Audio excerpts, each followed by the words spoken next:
A7-ഉം വിക്രമാദിത്യനും തേജസ്സും താണ്ടി AMCയിൽ ലാൻഡ് ചെയ്തു നിൽക്കുന്ന പോർവിമാനങ്ങളെ പോലെ കാർമേഘപ്പാളിക്ക് കീഴെ കാടിന്റെ വന്യതയിൽ കരിങ്കുരട്ടിനുള്ളിൽ കാക്കക്കുഞ്ഞിനെ കാടടക്കിനാഞ്ചുന്ന കടുകൻ കണ്ണുകളുള്ള കാൽപന്തിന്റെ കൗശലക്കാർ.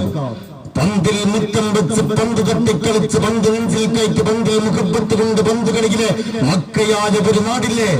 ഏറനാടിന്റെ മാനം കവരാൻ കച്ച കെട്ടിയിറങ്ങിയ വള്ളക്കാര്, കോട്ടക്കുന്നിലിട്ട് വെട്ടിക്കൊന്ന വല്യപ്പമാരുടെ നാട്, ബൂട്ട് കെട്ടിവന്ന സായിപ്പിന് നേരെ വാടപ്പോള് കെട്ടി പന്ത് കളിച്ച് ജയിച്ച നാട്.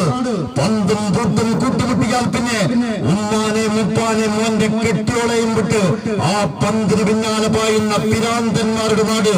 ആ നാട്ടിൽ നിന്നും 7 ചെക്കന്മാർ വരുന്നുണ്ട്. അതിലൊന്ന് നിഖിലുണ്ട്, അലിയുണ്ട്, സഫീറുണ്ട്, സഫ്വാനുണ്ട്, നിഷാലുണ്ട്, ജുനൈദുണ്ട്, ആന്റണിയുണ്ട്, അച്ഛനുണ്ട്, വിനീഷ്യസ് ഉണ്ട്. എല്ലാരും കൂടിയാൽ അതിൽ പിന്നെ ബാവാക്കയുടെ ഒരു കൽബുണ്ട്. ആ കൽബ് പിടക്കുന്ന നെഞ്ചിനൊരു പേരുണ്ട്, അസാ LED light super studio Malappuram.